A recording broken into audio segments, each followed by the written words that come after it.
El arco, con todas sus formas, es una estructura única, adaptable y sólida que ha dominado el mundo occidental desde hace 2000 años. Es capaz de unir grandes distancias, soportar grandes pesos y los estragos del tiempo. Todo esto lo logra a partir de los más simples materiales que a la vez lo hacen la estructura más perdurable que conoce el ser humano. La idea principal de un arco es canalizar la fuerza que la estructura necesita soportar de manera que sea más eficiente en términos de cómo se usan los materiales para su construcción. No existe otra estructura que se le acerque en eficiencia al arco y sus parientes: la bóveda, el cilindro y el domo. Pero hubo una época en que dichas estructuras no se conocían. Si hubiese estado vivo hace unos 2000 años y hubiese querido construir un puente que atravesara un riachuelo relativamente ancho, sus posibilidades hubiesen estado bastante limitadas. Quizá hubiera podido derribar un árbol si el riachuelo era lo suficientemente estrecho, y de esa forma hubiese creado un puente y cruzado de un extremo al otro. En ingeniería a ese árbol se le llama viga. La viga, la estructura más básica, se ha usado desde hace unos 12.000 años antes de Cristo, en Stonehenge, en las ventosas llanuras del sur de Inglaterra. Hay vigas o linteles sobre los pilares equidistantes en estas estructuras antiguas. Más tarde los griegos usaron este método de construcción en sus templos. Era práctico y hasta hermoso, pero limitado por la distancia que una viga de madera o piedra podía tener antes de ser separada al caer. No obstante, en alguna parte, en algún momento en la antigüedad, alguien se dio cuenta de que había una mejor forma de construir estructuras grandes y prácticas.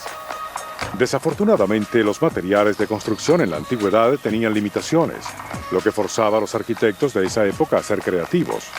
Las restricciones que tenían los romanos era la disponibilidad de los materiales. No se pueden construir vigas de bloques de roca. Se podían construir de madera, que era lo que estaba disponible para los romanos. Pero de nuevo el problema era que estaban limitados a pequeñas distancias. Por ello, tenían necesidad de descubrir una nueva forma de estructura, una que pudiese generar solo fuerzas compresivas y para la que se pudiera emplear la roca y el concreto como materiales ideales. Qué innovadores fueron los ingenieros romanos que descubrieron que el arco era la estructura ideal. De hecho, aún lo es. Ellos tomaron una idea simple y antigua y crearon una civilización sobre ella. Pero, ¿qué es lo que realmente hace a esta estructura tan maravillosa? La simple idea de una cadena colgando ilustra perfectamente todos los principios de la estructura principal de un arco. Es mucho más fácil de visualizar. Aquí tenemos una fuerza en tensión y si te puedes parar de manos o si lo congelas y lo volteas, podrías ver cómo se distribuyen las fuerzas en el arco.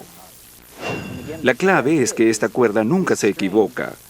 No miente y siempre se adapta a la tensión que se le hace, porque la cuerda solo puede soportar tensión. De la misma manera, una estructura de bloques de piedra no miente, ya que solo puede soportar compresión. El arco puede soportar presiones enormes si es una estructura hecha a partir de la compresión, es decir, puede soportar presión. Mientras más fuerza se le aplique, más comprimido estará el arco. Por otra parte, si se le aplica tensión al arco, pierde su fuerza rápidamente. Si se separan los cimientos del arco, este se desmorona. El secreto de la estabilidad en el diseño del arco está en contener las fuerzas o la línea de empuje, nombre que recibe en la estructura del arco. Si movemos el arco, los soportes que están a su alrededor se ajustan a los diferentes movimientos y se adaptan a las nuevas fuerzas internas. La clave o la magia es que pueden soportar una gran variedad de posibles presiones. Además, cuando el piso se mueve, el arco se ajusta con facilidad a los movimientos. Es un equilibrio, se mantiene de pie. En un arco hay una línea de fuerzas que lo atraviesa. Siempre y cuando la línea de fuerza esté dentro de la estructura del arco o termine en los soportes del arco, el arco se mantendría de pie para siempre. Pero si la línea de fuerza está fuera de la estructura del arco, por causa del aumento de peso o por cambios en la forma, este se derrumbará. Los romanos sabían esto. Los ingenieros romanos sabían cómo podían redistribuir las fuerzas en sus estructuras, incluso después de que sufrieran daños. Los arcos vienen en todos los tamaños y formas. El arco clásico romano es un semicírculo de piedra o concreto. El arco gótico, que se construyó entre los siglos XII y XV, tiene una corona puntiaguda que permitía mayores espacios abiertos. También tenemos el arco en forma de asa, popular en Inglaterra, que tiene una abertura bastante ancha. Y en el este, los arcos moriscos con una estructura menos sólida, pero con unas formas únicas. Aunque el propósito primario de un arco es soportar peso, su forma siempre se ha prestado para innovaciones artísticas. A medida que progresaba el diseño del arco, el uso de la piedra se hacía un arte cada vez más refinado. La colocación de las piedras, y en especial de la piedra angular, tenía el toque personal de cada diseñador.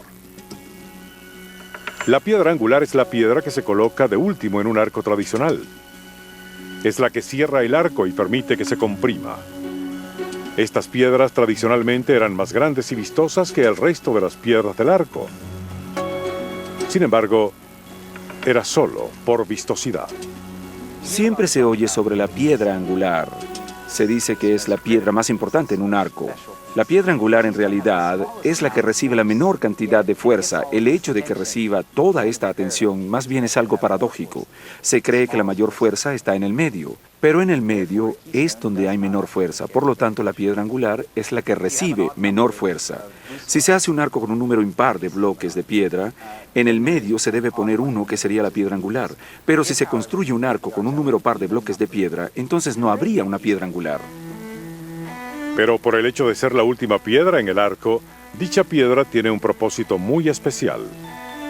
Sin ella, el arco caería. Los romanos fueron los primeros en hacer uso de los arcos en grandes edificaciones o puentes. Ellos resolvieron varios de los grandes problemas de construcción de su época. Pero otros obstáculos no fueron superados. Otro gran reto que enfrentaron los ingenieros romanos fue transportar agua a grandes distancias y particularmente sobre valles.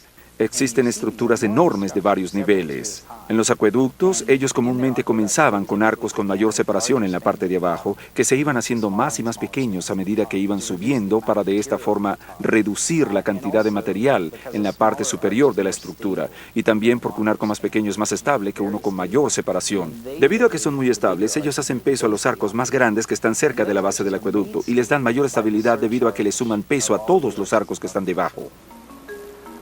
El acueducto Pont du Gard, en Francia, es de casi 300 metros de largo y de 50 metros de alto, y tiene arcos en el nivel inferior que van desde 15 metros hasta 21 metros de ancho y 20 metros de alto. Los arcos más altos solo miden 3 metros de ancho y 8,5 metros de alto. El propósito de un arco tiene dos basamentos: cambiar la dirección de la fuerza aplicada y hacer que las dos fuerzas que van en direcciones contrarias estén en compresión. Estas increíbles estructuras son un testimonio sorprendente del ingenio de sus diseñadores. Pero aún podemos hablar más sobre el diseño básico del acueducto. Creo que el Coliseo es un tipo de acueducto romano que se cierra para delimitar un terreno. Era la arena del emperador y de los ciudadanos de Roma. Con aproximadamente 180 metros en su parte más ancha y con 50 metros de alto, el Coliseo fue un lugar donde se llevaron a cabo miles de eventos. Albergaba tanto como 75,000 espectadores que se reunían para ver batallas de gladiadores en una estructura arquitectónica magnífica. El uso de concreto es quizá uno de los aspectos más fascinantes de la tecnología romana de construcción. El arco es una estructura, se podría usar concreto, roca o bloques de roca, pero los romanos llevaron el arco a otro nivel. La invención y el uso de concreto por parte de los romanos hicieron posible que se le diera otro uso al arco.